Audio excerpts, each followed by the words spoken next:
What's going on, everybody? Welcome to the channel. This is your boy Yarn Craig, where I cover WNBA basketball, NBA basketball, all basketball in between, guys. So please go ahead, like and subscribe to the channel, and I'm gonna go ahead and get right to it.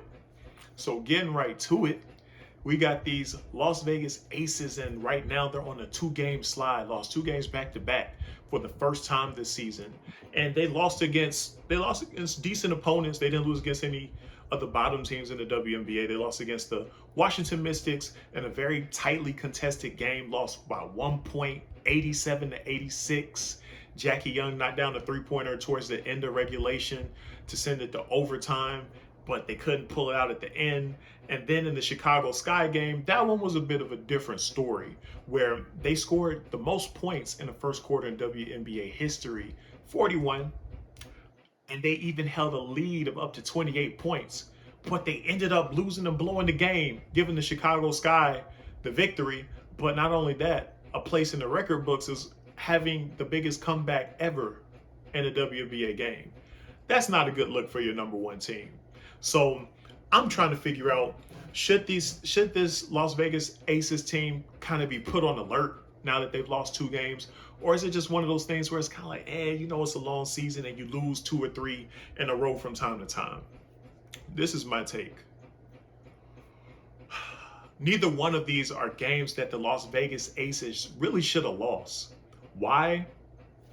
The Chicago Sky game, we don't even have to really go into detail on that. If you're up by 28 points at any point in the game, you can trade baskets at that point and win. You can even give up a few baskets at that point and win. But you cannot just simply stop playing, and that's what happened in this game. I think the Las Vegas Aces, they probably took too many of their starters out, and they had some of the bench players in, probably for an extended period of time. And then before you know it, Chicago had confidence. Their bench players were outplaying their bench players by far. And that's the thing. That's probably the Achilles heel of the Las Vegas Aces. Their bench is just not that strong. They ended up losing the game. 28-point lead, you can't blow that. So to me, that loss is probably a little bit worse. Mind you, the Chicago Sky are the defending champions. They got heart. They're a very well balanced team. So if there was ever a team that it was going to happen to, this is not the worst team that could have happened against. But still, 28 points, you can't let that happen. The next game was a little bit more understandable. The Washington Mystics really surprisingly, they matched up a lot better than what I would have thought before this matchup. It's easy to forget that this Washington Mystics team just a few years ago won a WNBA title, and they have a lot of the same players on that squad who were on the championship squad. So that's even for me, I probably taken them a little bit lighter than what I should have. Like, I've gotten so caught up in watching the Connecticut Sun, the Aces, the Sky, and even the Seattle Storm, to me, have been a little bit more threatening than the Mystics. But after watching today's game, the Aces, they're going to have a problem on their hands if they have to deal with the Mystics later on, I think. Even though I still think they should have won this game. They lost this game, I think, by about double-digit rebounds. And the Washington Mystics also out-assisted them. When I look at it, both the Chicago Sky and the Washington Mystics average more assists per game than the Aces. Not by much, but enough to where it's like, hey, you gotta pay attention to both of these squads. They're very well oiled machines. And then both teams also out rebounded the Aces in this contest. So I know it's a lot of pressure on Dearica Hamby and A'ja Wilson to be, premier rebounders every night, and they are.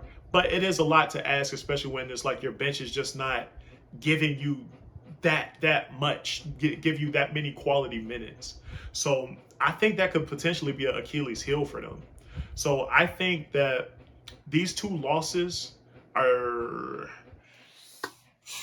I wouldn't sweat them too much.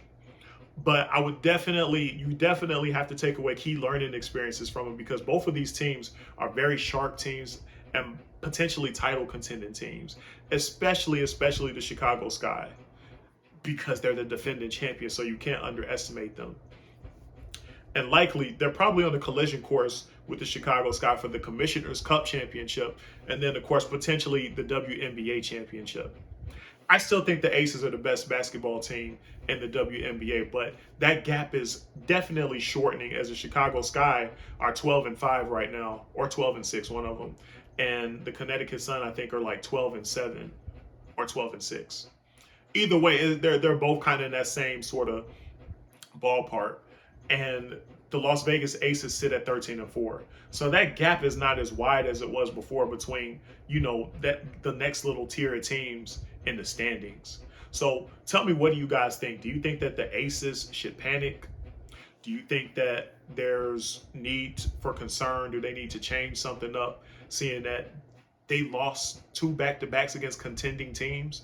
Or do you think that this is something that, it's like, hey, it's a long season, things are going to happen, this is just one of those, we just hit a little skid and we'll be able to bounce back fine? But let me know what you think in the comments, guys. Like and subscribe. Peace.